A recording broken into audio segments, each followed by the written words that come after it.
Today I am going to try my homemade jelly plate or gelatin plate. I made this using glycerin for some unflavored gelatin and glycerin, and I can put the recipe below. I don't even know how it works. It's much squishier and more cushiony than my jelly plate. This is a jelly plate made by Gelli Arts, and this is my homemade plate. Now what I used, I actually molded this in one of those frames, those little box frames. So it's a little discolored, but that's how it works. But it is a lot squishier than my jelly plate. So I'm just going to try. I'm going to do a side-by-side comparison. I noticed that I have to be careful. The one side, it does leave marks. If you don't store it right, it leaves it just leaves, like, it changes, the shape changes. But this one, I can tell you the adventure about making this. But anyway, let's get started. I'm going to try it out. Just side by side, the same thing on each one. So I'm going to start with a yellow color on both, and I'm going to go kind of quick, the same amount of yellow. And I'm going to take a brayer and just brayer it on, the color on. And I'm going to use origami papers, I think, to make this. So I'm not going to cover the whole thing. Here's the other one. Now, it feels similar going on, but it feels stickier, much stickier. And I'm noticing that the paint is lifting a little bit. Wow, it's lifting quickly. So I'm just going to put a little bubble wrap on, just something, a little bit of bubble wrap on that. It's very sticky compared to the jelly plate. And I'm just going to do, that's it for that one. And I'm going to just put some paper down because I have to do it quickly. There's a piece of paper on both. Same type of paper. I'm just going to see what happens when I pull the first layer here. Now this one is the jelly plate. And there is the first layer. And this is the... Wow, I'm kind of surprised at how nice that came out. It was, you can see this, my homemade one, lifted very nicely, and all the paint came off. Wow, so I'm pleasantly surprised. So now I'm going to do a little bit of blue on both, same amount. These are my transparent colors. They're high flow acrylics, and they're made by Golden. It does feel sticky though, but I guess it doesn't. This one, the homemade one, feels a lot stickier, like the paint's just going to dry really quick.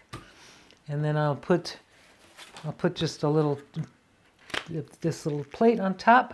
It's just a little texture plate. And then this one, I'll do the same thing on this side. Trying to repeat the same process on both. All right, now I'm going to put the same paper. This is my jelly paper, and this is my homemade plate paper. I'm just going to go ahead and burnish it down, and on this side. So I'm going to lift the print up on the jelly. Came out nice. And I'm going to lift it off the other one. Wow. See, wow. You know, it's crazy, but the paint or the intensity of color there's a huge difference. I'm totally impressed. I'm impressed with the way that looks. So I'm going to try just a little different thing here. I'm going to go, I'm going to use a really dark color, this phthalo turquoise. See what happens. And I see some bubbly things happening on this. I'm just going to put a little bit right in the middle. And I'm just going to spread around the same amount. And I do see it left an impression of the line or the way I drip the paint. That's interesting. But it looks like it's drying like crazy on that plate. And I'm just going to put, again, the same circle thing, whatever that is, this texture plate. Basically, that's a plate for rubbing. Okay, on both of those. And then I'm just going to take some paper. This is some origami paper. I'm going to try to get the same color. There we go. Here's kind of a yellow, two different yellows. I'll just go ahead and put that down on there. On both. And then I'll put a piece of paper over those so I don't get myself all painted. Just putting a little bit of paper on top. And then I'm going to go ahead and burnish that down. This is the one I made, my homemade plate. And I'm on my jelly plate. It's much firmer, of course, than the homemade one. There we go. Lift it up. And I want to see what happens. So here's the print from the jelly plate. That origami paper, kind of curled up. And here comes the one from my commercial one, or my homemade. Now that the paint, there's a lot more on there, but it still lifted beautifully. I mean, the print came out really nice compared to this one. So, wow, I'm actually maybe converting. Now we'll see what happens when these dry. So I'm going to let that dry a little bit just let it dry. That's curling a lot. Okay, so I'm just going to let it dry. And I'm going to just put a different color on and see what I can get. This time I'm going to do a light color like maybe an orange. What the heck? I'm going to try putting an orange on that. Oops, spilling paint. Eesh. Spilled paint all over myself. And I've got to wipe that off. Spillage happens. So now I'm going to roll some orange, pyrrole orange, and on the left is my homemade and the right is my jelly plate. And just for fun, I'm going to do the same circle plate, and then I'll do the same on this one here, making a nice impression. There we go. And I'm going to use the same, what the heck? I'm going to use a different piece of paper. There's another, trying to keep this color similar. And I'll just use this one, similar tone or value. And I'll lay some paper over it. And it's interesting, the paper's curling on this side, that side more than it is on that, which is on my homemade one, which is interesting. I don't know why, but it is. I'm getting paint everywhere today. Being very messy. So I'm just going to go ahead and pull that out and see what happens.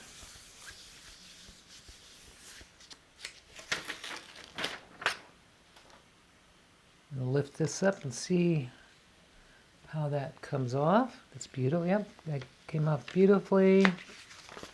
Very nice, but a lot of that paint dried really quickly on that one. And then this one, a lot more color comes off, but there's still a lot of paint on. So it's an interesting thing. I could see there's just more color seems to dry on this one, and this one it stays. It's really interesting. So I'm going to just pull a ghost print and see what happens while it's on there.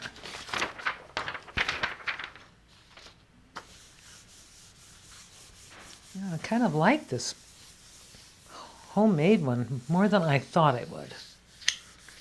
Absolutely. Surprising. Now I'm just going to, this is the ghost print. Look how much color it lifted. Wow. So, very interesting. So now I'm just going to put a little gold, some pretty gold color on this one. And I'm almost abandoning this one over here. But I'm just going to put the same amount of gold on that side. And I'm just going to roll it on. And then same with this one, just rolling it on. I can see I have a little bubble that's going to always be there, this little bubble that was in the plate. Now you can remove those bubbles by putting these in the microwave. Crazy, but you can. I'm going to try a different texture here, just for fun. I've never used these before. And lift that up, and then I'm going to do the same on this one. And then lift. Okay, then I'm going to just take the same papers. This is the one from the Gelli plate. I'm going to put that, maybe a darker one. I'm going to grab a darker piece of paper. Why not? Because I can. And then on this one, I'm just going to do it on this one. Like that. And then I'll put paper over. Just using scrap paper to put over these so I don't get it all over me. Or like that. And then just... So I'm going to give you a verdict when I clean these plates, which I'm going to do right now. In a couple, just right after this, I'll clean these plates. I know what it's like to clean the Gelli plate. There, that's nice, but it just dried really fast. It didn't really... Now what is happening with this one? Oh, but so the color's nice there. It came off, but still there's a lot here. So let's see what happens when we put some white paint down. A little titanium white. Or zinc white would be really, really pretty too. Or I could put a... Oh, why not? Try something different. Let's see. Some of this purple color shift stuff, which is... It's a folk art color shift. And it's actually a really interesting paint. I'm going to just squeeze a little bit of that on and see if I can lift some of those other colors off. Now this is coming off on my brayer. The paint's actually coming off on the brayer. Wow. Just never know. And then I'll just do the same on this. So the consistency of the Gelli plate's always consistent. You won't have any, you always know kind of what you're getting on that. And I'm just going to use the little tool, a little tool here, to pull it through. And I'll use that tool on this one. I can see I'm getting a much better impression with my tool, my rubber tool, than I did with this one. But we'll see how it looks when we take it off. I'm just going to put this one on this here, and that one on that one.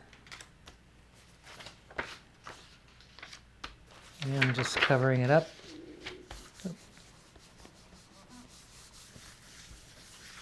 Just love having my printout, my little printouts I use for my scrap paper. And then lift it and see. So Gelli print, that came out very nice. The lines from the tool, it's very obvious that, yeah, that looks good.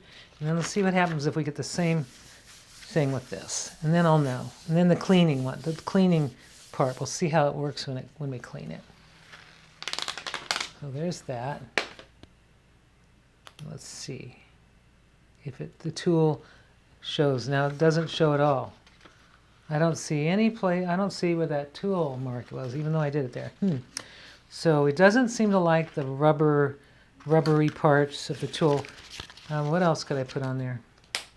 Maybe a little interference. Let's see what happens. Put a little interference red.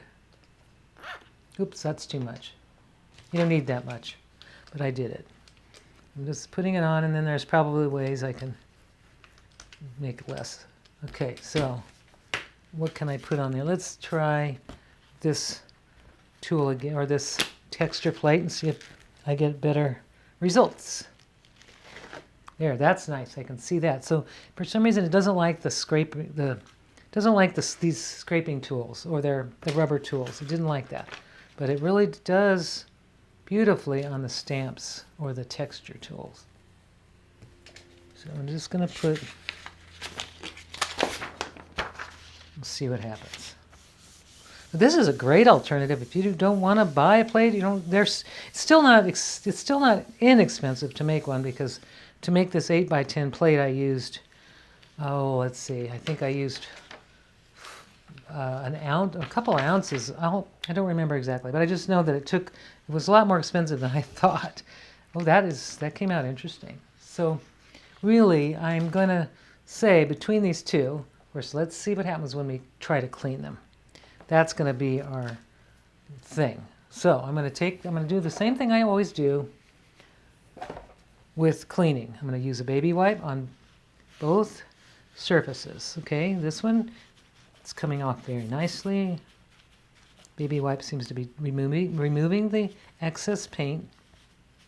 Fine. And of course, we know that this is a little harder, but it's a lot firmer surface.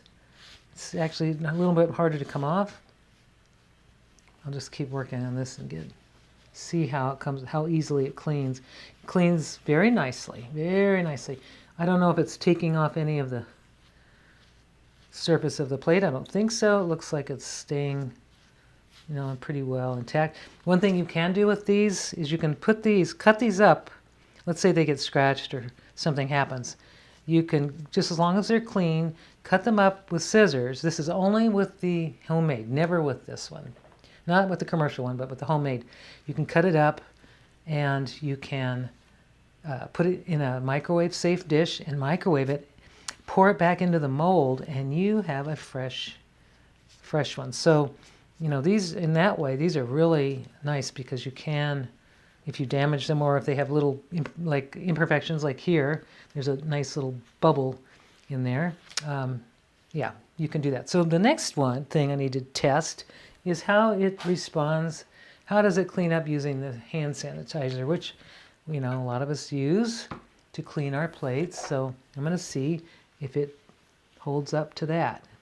And it does hold up. There's no disintegration that I can see on the surface of this. So I am very pleased with the results of the homemade gelatin plate. The only thing is that I don't really think that the only thing I don't really like is what happened with this kind of a tool. But everything else so far, it really, really works really well. So that is my test, my commercial versus the homemade jelly plate.